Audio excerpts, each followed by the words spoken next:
Okay, welcome back. I'm going to do a little bit of an unboxing video today.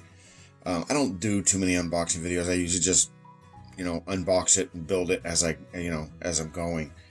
But I happened to be at Hobby Lobby yesterday actually.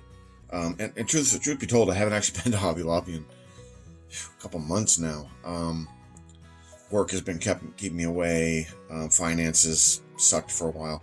So, just happened to be there, and I don't build aircraft or cars, Trans Ams, whatever car there are. If it's got four wheels, the only way I'll build it is generally as if it's a semi-truck of some kind. Just like jets, just like cars, to me, you build one, you build them all. They're all the same, basically. But I happen to spot this one. And, you're going to say, well, it's a jet. I mean, if you don't like building jets, why would you get it? Because of the color scheme. I was in the Air Force. It used to really kind of bother me that the Blue Angels used to get all the publicity. Being in the Air Force, you always have sort of a rivalry with other services. And I always used to say, why doesn't the Navy just stay in the water where they belong?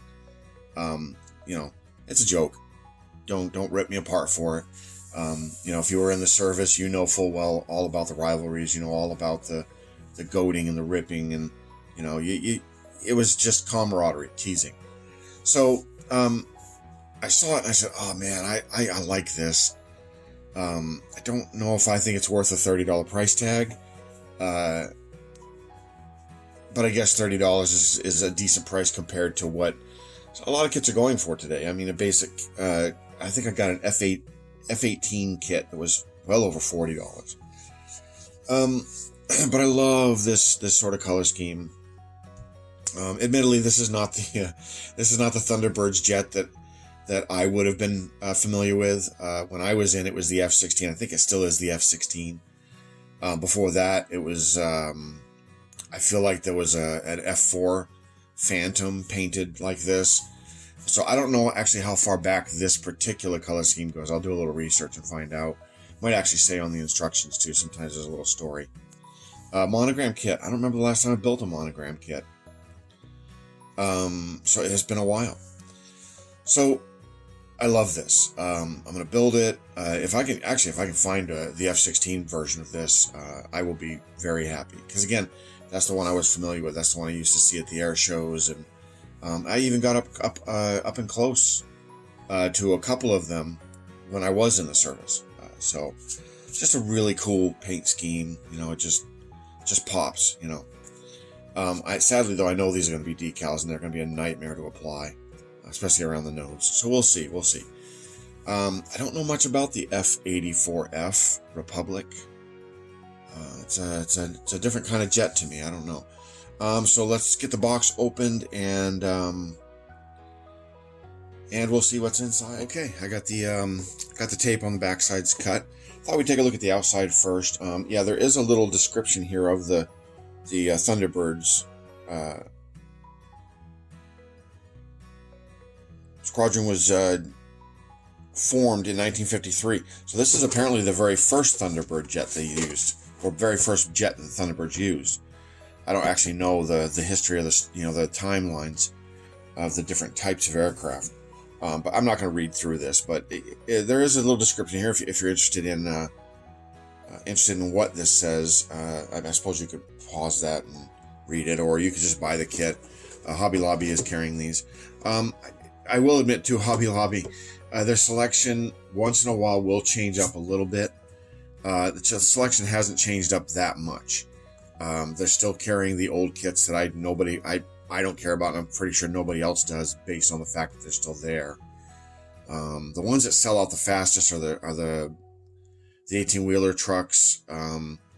Just some of the sci-fi kits, like the Star Wars and the Gundam kits, tend to sell out quite quickly. For whatever reason, everybody wants to stock cars, and lo and behold, the cars are the ones that stay on the shelves the longest.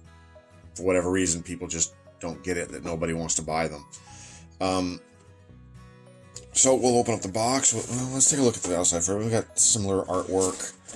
We got the actual kit here. That is a really nice looking jet. Again, long before my time, 1958, I think the thing said.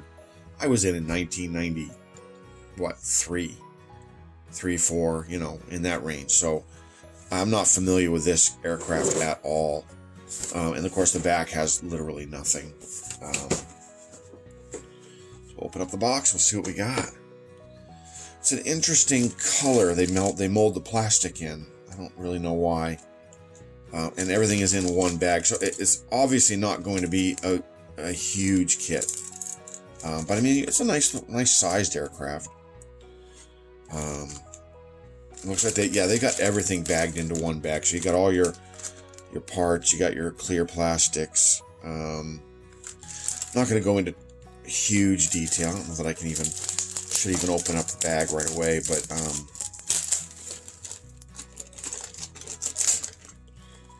take that back so it stays there. Let's just move that out of the way. Oh, and as I bump my camera. Alright, what do we got? So yeah, I'm not going to go into great detail, but we got the windows, the canopy, a couple of marker lights, really cool. What do we got? Interesting to me, I go bump my camera again. It's interesting to me that they put a little bit of interior detail on the inside of the wings here. That must be where the landing gear are eventually going to end up, because when landing gear are down, you want to be able to see some detail on the inside. Very small pieces, though. This is going to be a challenge because I got big fat hands and my grip isn't what it used to be. I'm having a lot of medical problems with this hand especially. Grip especially. I'm just dropping things everywhere. We got, looks like munitions, bombs, drop tanks. We got a pilot. I think there's another one actually floating around in here somewhere, which actually will be remarkable considering I think it's a one-person aircraft. But we got your pilot. We got, yeah, I assume these are bombs based on the things here. They could be drop tanks though. Again, not knowing much about this particular aircraft. And we got more wings. We got the cockpit interior. Really nice. Really nice. I don't know how old this kit is. Assuming it is a reissue. But I'm not seeing a lot of flash. So there won't be a whole lot of cleanup, which is good, you know. You don't want to spend your whole time building a kit just to do cleanup. And there's the actual fuselage itself.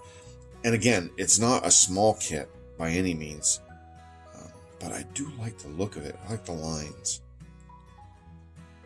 Yeah, that's pretty cool. So we got all that. Let's open up the instructions here.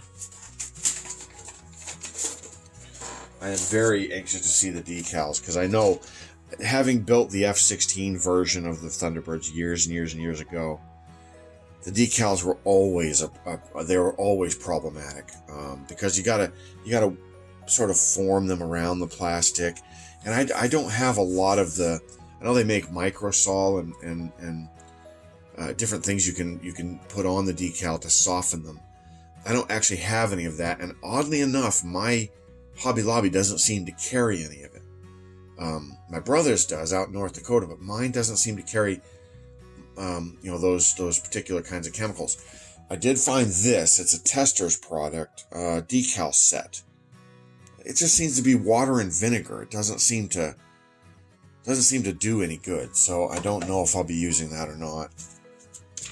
Yeah. So here's the decals, and boy, there's a lot of color there, isn't there? USAF. Yeah. Beautiful. I'm actually quite anxious to do this. I again, don't build jets and aircraft very often. But admittedly, I'm very interested in this one. And I love these instructions. They're bold. They really stand out. They even give color codes. The AMT should have been doing this. Or at least the company that, was it Round 2 or something like that? The company that's been buying up all the AMT kits really should think about redoing their instructions this way. beautiful instructions. I like that a lot. Now this is going to be a silver jet, I think, based on the color of the box there. Which is interesting because, again, the F-16 is all white. Yeah, there's the instructions on the decals and such. That's going to be a challenge. It'll be a lot of fun, I think. So yeah, I don't know when I'll be working on this. I have the Diamond Rio.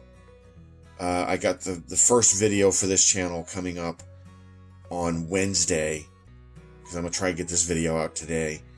Then I'm still working on the pearls, so models are really taking up a lot of my time. Let me clean up this mess here and I'll explain what I'm talking about. I'll just put these back in. I'm going to try and get to this one relatively soon, so it's not, I'm not going to, make everybody wait, mainly because I don't want to wait, honestly. I'm kind of anxious to get it going. Just a really cool looking jet. So let's angle the camera up. So, my goal is to at least finish the Diamond Rio and logging trailer series before I start another kit, because I still have the Black Pearl, I still have the Diamond Rio. Gaming, I'm doing more gaming now, at least on the PlayStation. And I have a full-time job. So, I don't want to get too many of these kits going all at once. As it is, I still have, when I had my old channel, before it was deleted, I was working on the Bounty plastic ships kit. I was working on the 196 scale Constitution. I still have that going. So I got a lot of kits sort of in the background that I haven't touched in a while either. So, but I really do want to work on this one soon. So I think, give it a couple weeks, maybe we'll start this one. Yeah, I mean, your Hobby Lobby, you see it, grab it. $30, I think it's a little high, but again, it's such a cool looking aircraft. So I think that's it. Thanks for watching.